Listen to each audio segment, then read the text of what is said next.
Strickland Terrace Park is the primary location to observe and analyse the relationship between the physical environment and human behaviour. The park stretches approximately 600 metres following the bend of Oxley Creek.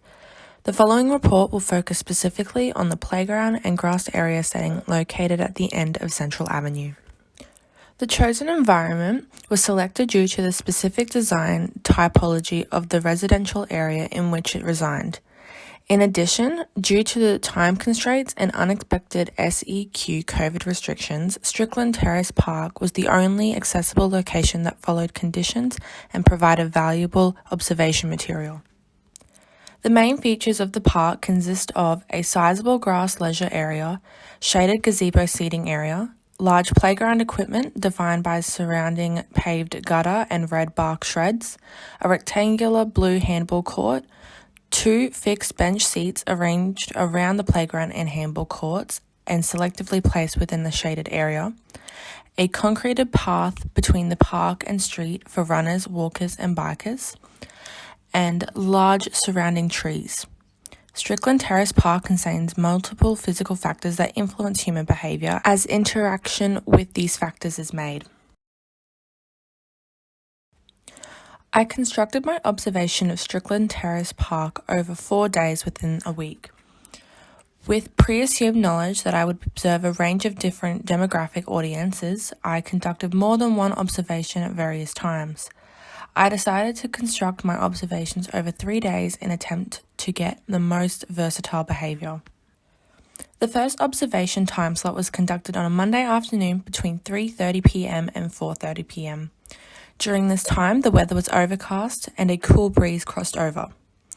The second observation time slot was conducted Wednesday morning between 7:30 a.m. and 8:30 p.m. During this time, the temperature was cool and a slight breeze crossed over.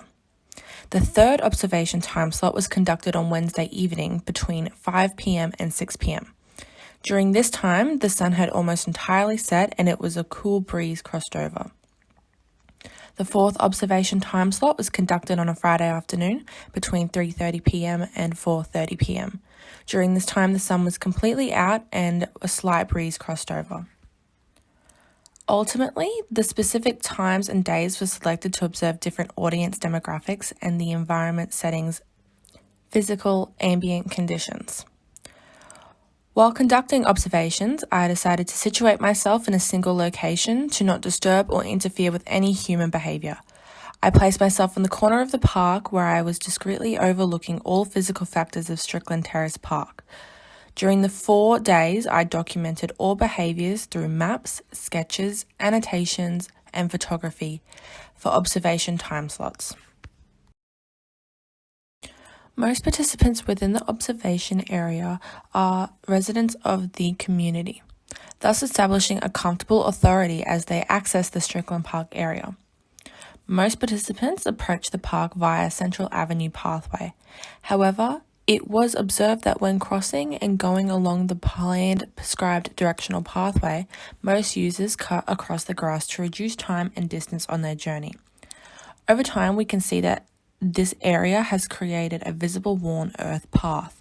Additionally, considering the conditions of the observed days, more participants were likely to use the unintentional pathway later in the day and when the temperature appeared higher. This observation assumed that the reasoning could be since the use of the alternative pathway is less time-consuming to reduce effort and conclude their physical activity, thus showing signs of unconscious behaviour. The new pathway results from erosion and human influence, results from the participation's habitual wayfinding routines, interacting with the space beyond spatial aspects. Additionally, this area crossing that joins Central Avenue to Strickland Park contributes as a landmark. Through observations, it was discovered that runners who exercise along the park's pathway use this area as a marker to either begin or conclude their exercise route. The positioning and arrangement of so many public signs, safety gates, and borders combined in condensed area suggests the appropriate establishment of a landmark. In addition, this is an easily viewed element of the park users to participate in their activities. Overall, it was discovered that unconscious human behavior has resulted in the creation of new pathways and the landmark area for the commencement and conclusion of exercise routes. This is due to the condensed culmination of the area. To improve user experience, the alternation of the concreted path would be improved to mend the discomfort experienced by the need to shorten the journey, creating a meaningful and direct route. The physical ambient conditions revealed a cool breeze over all observation days and showed little promotion to sit at any of the seating provided at the park's single bench or gazebo area. Additionally, noted that the seating areas are all in full shade and reduce any chance of gaining warmth. During the observation sessions, there was a cool breeze that was experienced. When young families were in this area, it was observed that all parents stood and walked around chasing the sun for warmth while continuing to observe their children playing on the playground. Applying Morabian's environmental load theory, park participants avoid the cool breeze, which creates a cold and unpleasant environment, and follows the sun for warmth. Breeze creates a high environmentally sensory load. 4 days and times were selected to gain a moderate range of information and data. Over these 4 days, variations in weather conditions slightly altered the number of people at Strickland Terrace Park. The fourth observation time slot, which was conducted on a Friday afternoon between 3:30 p.m. and 4:30 p.m., was full in the weather conditions. During this time, the sun was completely out. Additionally, notice more members of the community were observed during these times. Significantly, an increase in family and children were observed. There were, however, fewer families during the week when it was more overcast. There was a maintained amount of adults still practicing running and walking exercise. The warmer temperature influences the result of more people in attendance at the park.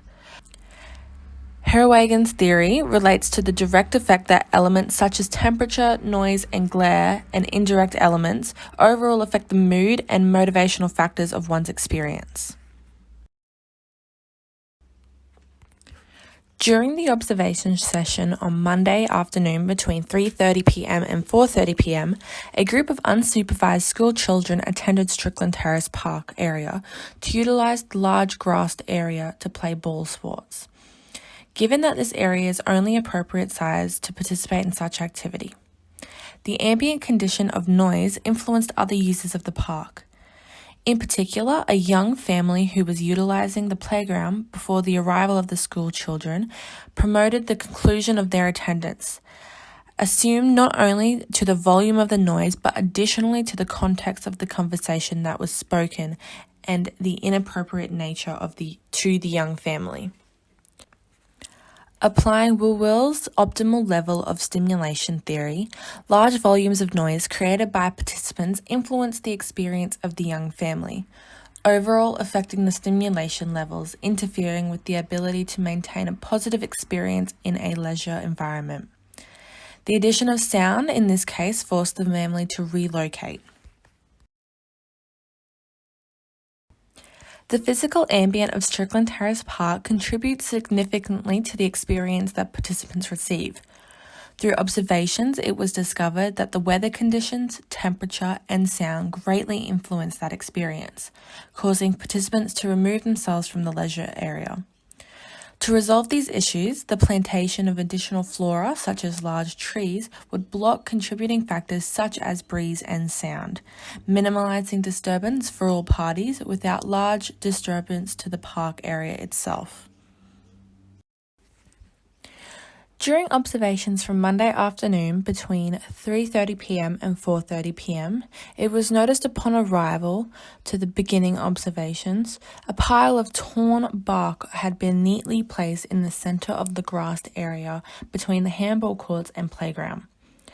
Continuing observations throughout the week, the bark pile had not been removed, and only subtle differences in shape due to what can only be assumed is wind influence from the breeze throughout the week.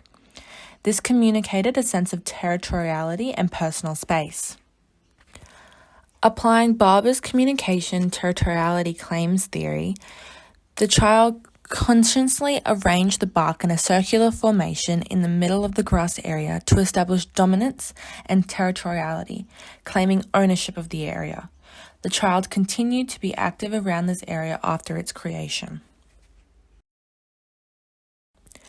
During observations from Monday afternoon between 3:30 p.m. and 4:30 p.m., it was noticed that the young family arrived at the park by use of bikes. The family used the handball courts, however, they left the bikes unattended, leaning on the vacant bench seat. Upon approach to the park, an older woman walking her dog observed the park bench. However, upon arrival, noticing the placement of the bikes occupying the area, she continued to walk to the gazebo area across the park. It was not until the family with bikes left that the older woman decided to shift to the preferred seating area, ideally closer to the water taps for the dog's use. Applying Barber's communication territoriality claims theory, the placement of the bikes was identified by the other members of the community attending Strickland Terrace Park as a personal marker, claiming this area, in this case, the bench or seat, claiming ownership of the bench with the placement was identified by other members of the community and therefore undisturbed until their absence.